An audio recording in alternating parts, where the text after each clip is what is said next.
श्री स्वामी समर्थ. जय जय स्वामी समर्थ. माझ्या स्वामी भक्ती चॅनलमध्ये सर्वांना नमस्कार. 21 जून 2024 वार शुक्रवार. या दिवशी आहे वटपौर्णिमा. वटपौर्णिमा ही अत्यंत महत्त्वाचा दिवस आहे. या दिवशी प्रत्येक सुवासिनी हे व्रत करत असते, उपवास करत असते. ते म्हणजे आपल्या पतीला दीर्घ आयुष्य मिळावं, अखंड सौभाग्यासाठी. त्याचबरोबर या दिवशी आपल्याला काही सेवा देखील करायच्या आहेत. त्याचबरोबर पौर्णिमा म्हटलं तर आपण काही सेवा उपाय करत असतो. त्याचप्रमाणे वटपौर्णिमा देखील आहे आणि त्याच दिवशी शुक्रवार आहे. तर त्या दिवशी आपल्याला संध्याकाळी एक दिवा लावायचा आहे. तो कसा लावायचा आहे ते मी या व्हिडिओत सांगणार आहे. तो जाणून घेण्याआधी तुम्ही माझ्या स्वामी भक्ती चॅनलला सबस्क्राईब नक्की करा. वटपौर्णिमेच्या दिवशी आपण कोणकोणत्या सेवा, काही उपाय करत असतो. अतिशय महत्त्वाची सेवा आणि उपाय जो आहे तो तुम्हाला अगदी मनोभावे आणि श्रद्धेने करायचा आहे. बरेच लोक बघा पिंपळाच्या झाडाखाली दिवा लावतात, अगदी रोज देखील लावत असतात.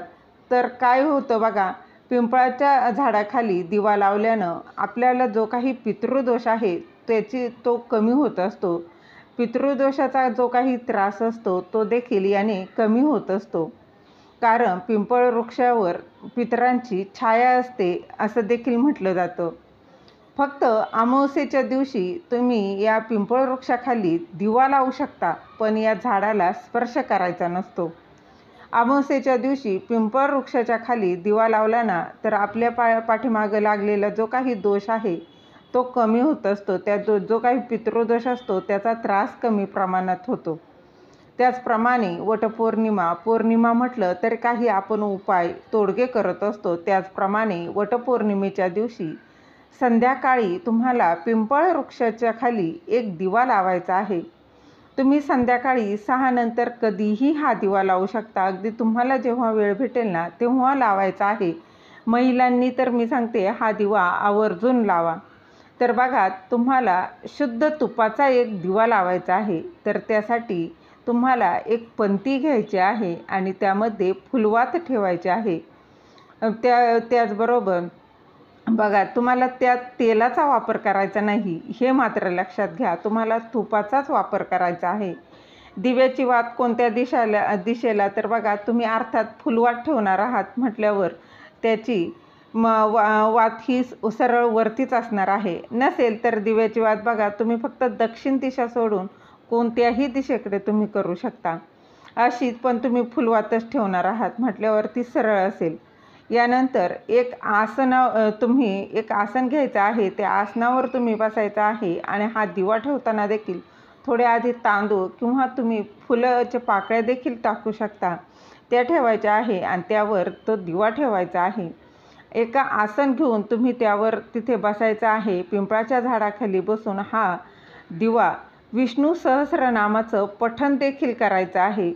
तुम्हाला आता बघा, हे विष्णू सहस्रनामाचं वाचता येत नसेल तर तिथे बसून किमान तुम्ही यूट्यूबला लावून ऐकलं तरी देखील चालणार आहे. किंवा तेही शक्य नसेल तर ओम नमो भगवते वासुदेवाय नमः, ओम नमो भगवते वासुदेवाय नमः या मंत्राचा किमान 108 वेळा जप करायचा आहे.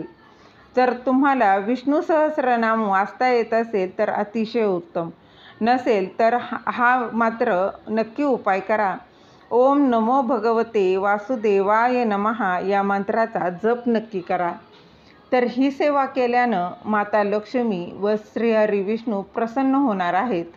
कारण पिंपळ वृक्षामध्ये पौर्णिमेच्या दिवशी माता लक्ष्मी व श्रीहरी विष्णूंचं वास्तव्य असतं, हे आपल्या सर्वांनाच माहीत आहे.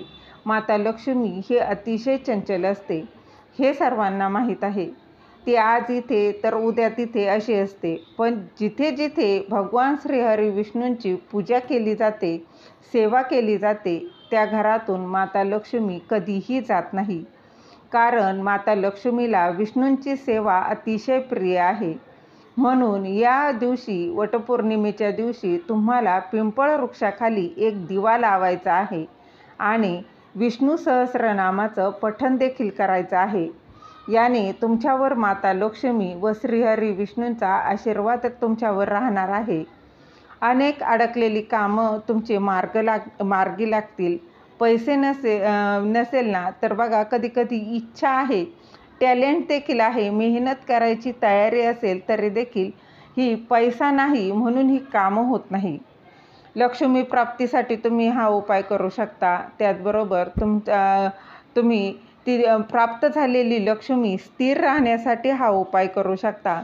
आर्थिक प्रगतीसाठी हा उपाय तुम्हाला वटपौर्णिमेच्या दिवशी करायचा आहे. विष्णू सहस्रनाम ही विष्णूंची सर्वात उच्च कोटीची सेवा आहे. ही सेवा अगदी कोणीही करू शकता. मुलं, मुली, स्त्री, पुरुष अगदी कोणीही ही सेवा करू शकता. विधवा स्त्री जरी असेल ना तरी देखील ही सेवा नक्की करू शकता. या दिवशी तुमच्या घरात विष्णू सहस्रनामाचं पठण झालंच पाहिजे. आवर्जून ही सेवा करा, अनुभव हा येतोच. झालेली सेवा महाराजांच्या चरणी रुजू करते. दिलेली माहिती तुम्हाला आवडली असेल तर लाईक करा, शेअर करा, सबस्क्राईब करायला विसरू नका. श्री स्वामी समर्थ. जय जय स्वामी समर्थ.